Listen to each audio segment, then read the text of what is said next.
two big games this weekend. Stay with us for the previews. Make sure you're smashing the like and share buttons. I want to get your score predictions on both these big games this weekend.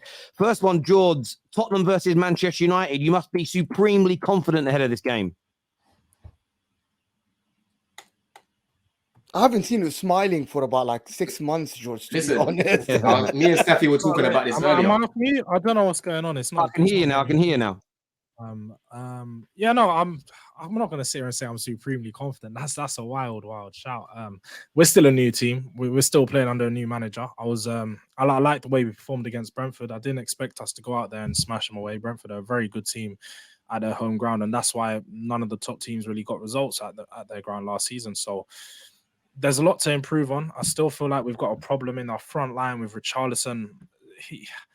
As much as I tried to like him, he's such an awkward player. I feel like in the way that we play, I don't feel like it's going to work out for him in the end. So it's going to be a good game. I'm looking forward to it. I don't feel like we're going to go out there and smash you away, but it's going to be competitive. I don't want to sit here and say that I'm going to predict us to win, because I still feel like the Manchester United that you see on the weekend is going to be completely different to the Manchester United that turns up. Against Tottenham, you never see a bad Manchester United team. We know that. You guys can be in your worst form, and then all of a sudden you turn up against Tottenham away and Rashford decides that he wants to have his best game. So, and also on top of that, I've looked at the referees that are there, Anthony Taylor and is Anthony Taylor and was it John? It's some of the any more excuses you want to get out right now? No. I'm just going to say some of the most biased referees. No, there's some of the most biased Manchester United referees that you could expect. So I do expect there to be a controversial VAR decision on the weekend. Hopefully in our way. Hopefully the referees need to bite back at Man United after last weekend. But it's going to be an interesting game. I do think it's going to be goals, probably 2-2 or something like that. But I don't know if we're going to win, man. How about yourself, Staffy? Are you growing more confident as the week goes on? We know it was a poor performance on Monday, but surely, I want to, about Man United's performance on Monday, to put it into perspective. We had some crap teams in the last decade. Would everybody agree? Yeah. That was the most amount of chances and shots we've conceded at home since 2004. So as much as it was a bad performance, there is a part of me, and this isn't a copium thing or a bias element, where you think maybe it was just a freakishly bad night, considering we've played this Man City team at home however many times in the last 7 years and not conceded that many shots. But yet Wolves had more shots against us than any other team in 20 years. That's freak result, maybe. Freak performance, maybe. But Staffy, are you feeling any more confident going into this game? Do you think the manager will make changes that will improve us? The manager will make changes. If Garnacho starts, then I'm coming on the I can't say that because he might start and play well. But if he starts, I'll be very shocked. Based on the performance that he had last week. He's proven more than once that he's a very good option off the bench, and he's proven more than once that he's not ready to start. So I'd be very shocked if he starts him again. I think the solution is very easy.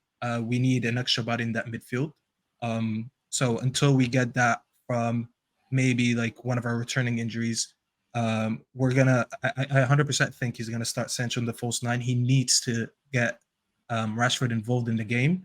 Rashford cannot be involved in the game when he plays as a striker. So to unlock Rashford, at least, he's gonna have to put Sancho as a false nine. So I think once that happens, you get Sancho, who drops deep in the midfield, who links up the play on both wings. So you're kind of already doing better in the midfield. Watching the Spurs game, because I did watch the Spurs game against Brentford. I don't know enough about Postecoglou yet, so I don't know how stubborn he is as a manager. I don't know if he's flexible or not. But if he plays the same way that he plays that he played against Brentford against us, we will cook him, because they were playing at the halfway line, and you can't do that with Rashford on our team. Rashford always scores against Spurs. We have fast centre backs now. Mickey Van der Ven's a very fast centre back. I don't feel like we take the risk with two. You want to play us at the halfway line? Is that what you want to do? We're going to play very high. Postecoglou is very stubborn in the way that he plays, and he's going to play the exact same way, very similar into the way that we played against Brentford. We're going to play the high line. We're going to have. I know that. I'm 100% sure about that. He's not going to, and I expect us to dominate the game. You guys will create chances on the counter attack. I don't deny that. But like you said, players like Rashford, players like Sancho, that they're players like Rashford and Sancho. Let's be honest, on their day they can be good, but on and off day, then they're not critical players. Then they're not good finishers. Jules, can They're I ask you a players that question? miss a lot of chances. Can I ask No, you a no, but I question, want him Jules? to explain what's dominate the game because it's important. We're But gonna, that's I the mean, question I was dominate gonna the ask. game in possession. We're gonna dominate the game with possession. I know we're gonna dominate the game with the ball. I feel like we're gonna create the most chances. We're playing at home. We're gonna play on the front foot. You guys are gonna play your counter-attacking football. That's what the way you are gonna do. And there's nothing wrong with that. You're gonna break us down that way. That's the way we're gonna probably the best way to play against us at the moment. But we're gonna dominate the game. This is what I was saying to by that? Staffy before the game. This is what I was saying to Staffy before the game. Early before the show earlier today. Jules, do you feel that you're going to be keeping possession for possession's sake, or do you feel that you're going to be a little bit more trying to be more of a threat, trying to be more on the front foot? How do you feel your midfield is going to do in comparison to United? The problem that we have, it isn't our midfield. It's again Richarlison up top. We can create chances, but not having the right number 9 in the middle to be on the back end of those chances and make the right movements and just receive the ball in the good areas. That's the problem we have. If it was Harry Kane, we would break down that defense. I feel like we'd create a lot of chances and it'd be dangerous. Harry Kane was there. Yeah, of course, but he's not. So we have Richarlison, a player that's not clinical. Just like I say about Rashford. He was not involved in the Brentford game at all. That's something to worry. Yeah, he didn't. He had 1 or 2 chances in the Brentford game. He was completely disappeared the whole game. And I expect against Manchester United, he probably will be. He's going to get handled by Lisandro and Varane. I don't expect him to have a good game. So it's going to be reliant on the likes of Maddison and our wingers, Son especially, to create goals. And if we start Son in the 9, we'll be able to create some problems. But if not, then yeah, no, we're not going to be able to finish the chances, and that's my worry. I don't feel like we're going to finish them. If I'm talking from Man United point of view, to be honest, I think you should drop Garnacho, play Mount on the left, and choose one of Eriksen, and this is going to sound crazy, or McTominay to play next to Casemiro. Bro, the minute you said Mount on the left, I'm not even interested anymore. I'll tell you, yeah, because exactly. Why? So who would you play on the left? I already said Rashford. No. Maybe Sanchez. So that's not a bad option. However, no, I don't think Man United can go into this game. I watched both teams, right? I watched the 90 minutes of both games. The way Spurs play, holding position around the 18 of the other team, you need someone strong in that tackle to prevent Maddison from playing and having space. Even Bissouma had space. If you play Mount and Bruno in front of Casemiro will get spun like all the time with him. In my opinion, you'll need someone strong. And because you don't have Amrabat, I'm just working with what you have now, right? It's either going to be Eriksen, who's weaker in defensive side, or you play McTominay, who's a big body next to Casemiro. It's the only way. They're going to have 70% of ball position. They're going to try to go to the wing, recycle it, and Maddison is going to shoot from outside the 18. They have Richarlison, who's terrible, but you keep spamming crosses to Richarlison, he might create problems. I don't rate Richarlison. Richarlison, for me, is a terrible player, right? But and this is what I was saying to Staffy. I said, for me, I feel like Spurs, when I watched them the other day, they look like they've transformed their style of play, and the players that they've got in possession in midfield, they're a lot more comfortable than what you've got in midfield. You know what I mean? Bissouma, he doesn't treat the ball like a hot potato. You've got Maddison as well, Premier League proven as well, doesn't treat the ball like a hot potato. So for me, I was saying to Staffy, I think that Tottenham are going to play around United in that midfield. They're going to bop it around them. They're going to create a lot of chances. But what's going to be the difference is who's going to finish these chances. I don't trust Richarlison to be finishing chances right now. So on his day, very clinical. And then, Kulusevski, he's just falling off the face of the earth. So I don't know what's going on there. But I did say to Staffy as well, listen, he hasn't been the Kulusevski we saw when he first came on loan. Let's be real, Jules. Let's be real. He hasn't been up there. Like he's taken a different role in the team. And if you see the way that he's playing now, the way that he drifts inside, he adds a lot to our game, and he's needed in the way that he plays. I feel like he's very important to the way that we play. And people that tried to downplay how good Kulusevski was last season because he didn't get GA and just lost. He was still one of our most creative outlets behind Harry Kane, always causing a problem down the right. And he's our best 1v1 player.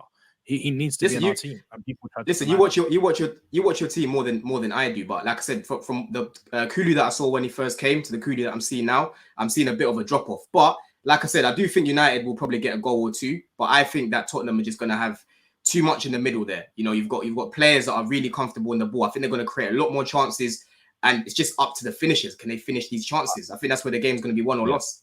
I hear you, boys, on that. In terms of score predictions for that game, I'm going to first go to Tom on this one. What's your prediction, bro? Tottenham at home, are they? yeah. Yes. 2-2. But it'll be a game which Tottenham should have won like 5-2. Don. I'm going to say 2-1 Spurs. Okay. Man like Mo? 2-1 Spurs. 2-1 Spurs. That's something no one says anymore. Man like. That was a big thing everyone used to say. Now no one says it anymore. So it must have it suddenly become unfashionable. Staffy, what you saying, bruv? 3-1 United is going to be one of the easiest games we play all season. Jeez. I hope so. Okay. George, Fair, what you saying, fair, bro? Steffi. I was waiting for something like that. I'm just gonna go 2-2. I think we're gonna draw. I think it's gonna be an exciting game. I say I think we're gonna dominate, but we're gonna fail to finish our chances. And yeah, I feel like we'll be Staffy, you're really convinced that you're gonna win 3-1, or you're just saying that because you Yeah, I want mean, to I was win trying to 3-1? explain, but no one really made me explain. But I do. I think this win is going to paper over the cracks because Okay. they're not going to play the same way that Wolves played against us. They're going to try to keep the ball, and I don't have an issue with a team trying to keep the ball against us. We struggled last game, not because they kept the ball, it's because their transition was very effective. When we played very high up the pitch, they had athletes in that midfield, and they filled up that midfield with 4 players that every time they ran at Casemiro, they outnumbered him. Spurs is not going to do that. Spurs is going to be playing a much slower style of football. They're going to be trying to build from the back. They already have a goalkeeper that's been shaky that no one's talked about. They have Emerson Royal in the back line, who's not the best passer. I think they're going to play Sanchez because Romero's out. I don't know if Romero's back. Van de Ven, I don't know much about him. So we against Wolves, we won the ball in their final third 18 times, and we converted 0 of them. So imagine a team that persists from building from the back like Spurs. You know, I already made a prediction that we will score a goal just off a defensive mistake where we're gonna get the ball off them in their final third and we're gonna score. You know, so people are comparing the last game with this game. The only reason I'm saying it's going to be an easy game because I don't worry playing against a position-based team. We keep conceding goals in preseason when we did is because we gave up the ball a lot. The reason we conceded 23 chances last game is because we committed 39 turnovers in the final third. Remember, Terry, you sent me that stat. That was 10 more than Chelsea, the closest team to us. So it's not going to be a similar game at all versus Spurs. You know, Can so I I don't ask you worry. something, Staffy? Go ahead. Last season, away from home, how was your record? Terrible. That's a fact. It was Not horrible. great. Yeah. Did you control the games away from home? Did we control the games? No. Not You all didn't. of them. No. What about Most- at home? How was your home form last season? I mean, Mo, you know the Fantastic, answer. right? So what's your Fantastic, point? right? And you Yeah, get to controlled your the point. game. So, based on facts, how I'm analyzing it, you struggle when teams control the game, not the other way around. Not really. No. What does that even mean? Away, Controlling the game and controlling the hold ball on. are two different. I'm talking Mo, about ball position and controlling the game in terms of controlling like the where game ball and is controlling going. the ball are two me different explain to things, you. Mo. Let me explain to you. No, When you let me control explain the to game, you. no. I'm going to explain to you what I mean because you accused me of not saying something. and you Because said it doesn't any make sense, Mo. Controlling the game and exactly. controlling You're the ball are accusing two me. things. I You're said they're going to accu- control the ball. That's You- fine with me. You accuse me of not making sense. Now I'm gonna explain to you. Yeah, Okay. go ahead. When you don't controlling the game is not only ball position. Okay. It's where the ball is played. And the way I looked at Spurs last game, they kept recycling the ball left and right until they had a chance to play a through ball to Richarlison. It doesn't work, so they opt to crossing, and they created a lot of chances against Brentford. They got hit on the counter. Fair enough. You last season, Man United, away from home, you struggled, right? And you didn't control the ball again. You didn't control the game away from home. Ten Hag likes to pin the teams back, which is why your home form was amazing last season. Created a lot of chances. Finished some, didn't finish some. But you struggled away from home because you could not impose the way you play, which is pinning the teams back, controlling position, right? That's what I'm basing my analysis on.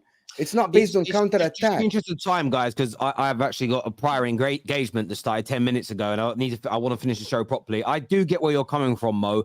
I do think our biggest issue the other night was because we had people in the wrong positions when we were trying to push forward. If we would have had our fullbacks inverting when they should have been, they wouldn't have transitioned on us. I think it's a very basic fix. As long as the players get it right, that won't happen again. But I do think Spurs are going to have more of the ball. They're going to be at home, and that's how they play.